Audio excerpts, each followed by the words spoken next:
रामचरितमानस विमल, कहा भुसुंडी बखान, सुना बिहग नायक गरुड़। जिस कथा को 27 कल्पों के महाअनुभवी श्री कागभुसुंडी जी ने गरुड़ जी को सुनाया नीलांचल पर्वत पर, जिस कथा को सुन करके श्री गरुड़ जी का मोह दूर हो गया, संशय मिट गया, परम शांति को प्राप्त हुआ, तो वह कथा जो मैंने गरुड़ जी को, जो कागभुसुंडी जी ने सुनाया, जिस कथा को मैंने सुना हूं, वही कथा अब मैं तुमको सुना रहा हूं।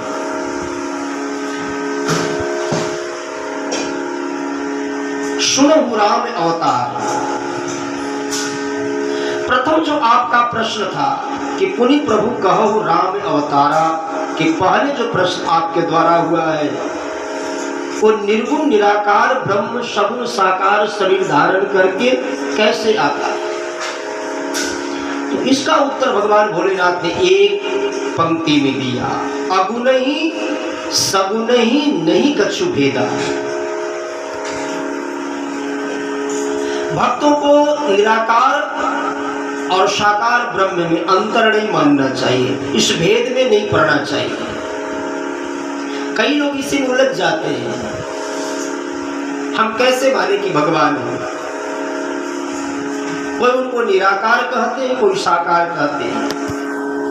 तो निराकार और साकार अलग अलग नहीं है, वही जो निराकार ब्रह्म है, भगत प्रेम बस सगुण सोई। जैसे जल है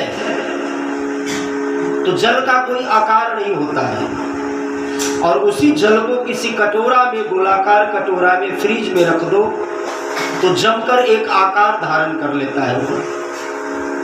जैसा आकार वाले पात्र में उस जल को रखो, वो फ्रिज में उसके तापमान से वो जम करके एक आकार रूप बना लेता है। उसी प्रकार से भगवान का कोई आकार तो नहीं है, लेकिन उनके प्रेमी भक्त एक आकार वाली सांचा भगवान के समक्ष प्रेम पूर्वक जब प्रस्तुत करते हैं, तो भगवान अपने भक्तों के प्रेम के वशीभूत एक सुंदर रूप आकार धारण करके प्रकट हो जाते हैं। मीरा जी ने भगवान को पति के रूप में स्वीकार किया, एक आकार रखा, मेरे तो गिरधर गोपाल दूसरो ना को, जाके सिर मोर मुकुट मेरे पति सुनो। तो भगवान पति रूप में मिल गए। कर्माबाई ने भगवान को पुत्र के रूप में चाहना कर, तो भगवान पुत्र बनकर आ गए।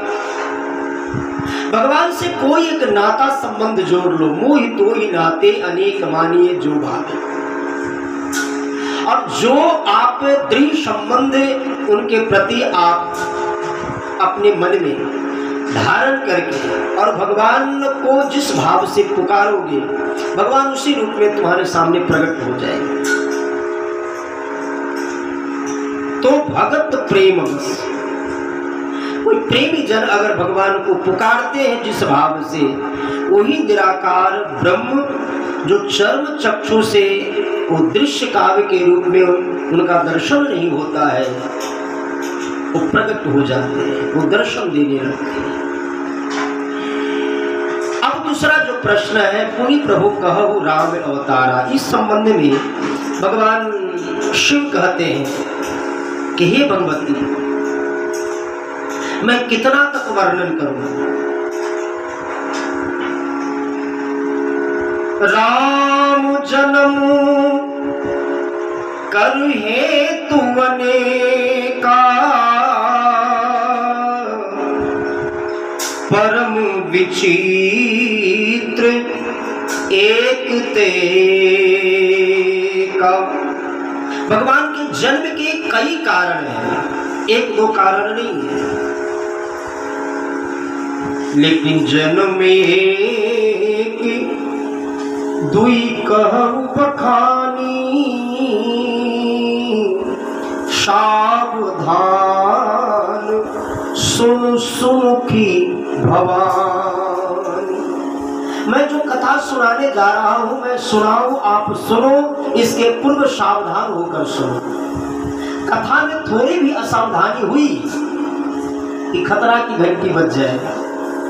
इसलिए सतत हमारे आचार्यों ने सावधान किया है। भगवान शिव जानते कि एक बार इस देवी को मैं कथा सुनाने ले गया था, मैं भी सुनाया, महामुनि अगस्त्य जी ने भी राम कथा सुनाई, लेकिन वहां सावधानी नहीं थी। तो कथा सुनाने के पूर्व देवादिदेव महादेव ने अपनी भार्या माता पार्वती को सावधान किया। शांतचित्त होकर के ध्यान से जो मैं कथा सुनाने अब जा रहा हूं, भगवान श्री राम जी के अवतार की कथा, उसको ध्यान से सुनो। जब जब हुई धर्म कै हानि, जब धर्म का ह्रास होता है अधर्मी तत्व के व्यक्तियों के द्वारा, तो हे देवी, वो भगवान अपने प्रेमी भक्तों के करुण पुकार और उनके दुख देख करके द्रवीभूत हो जाते हैं। और फिर वही परमात्मा यदा यदा ही धर्मस्य ग्लानिर्भवति भारत अभ्युत्थानम अधर्मस्य तदात्मानं सृजाम्यहम्। भगवान पुनः उस धर्म की स्थापना करने के लिए विविध रूप धारण करके इस भूतल पर प्रकट होते हैं। हे देवी, 5 कारण और 4 कल की कथा भगवान शिव ने सुनाया।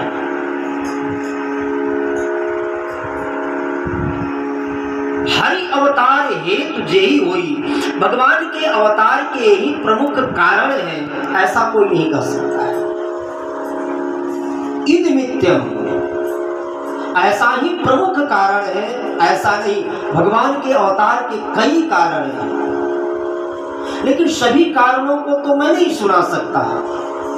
भगवान पंचभूत शरीर धारण करके आए, मनुष्य रूप में आए, नरवत लीला करने के लिए नरनाट्य वाली मंच पर भगवान एक साधारण मनुष्य बनकर आए। और मनुष्य को पंचभूत कहा गया है क्योंकि उसके पास 5 कर्म इंद्रिय और 5 ज्ञान इंद्रिय होते हैं, इसलिए उसको पंचभूत कहा जाता है। तो भगवान शिव भी निवेदन करते हैं कि इसलिए वो परमात्मा जो पंचभूत शरीर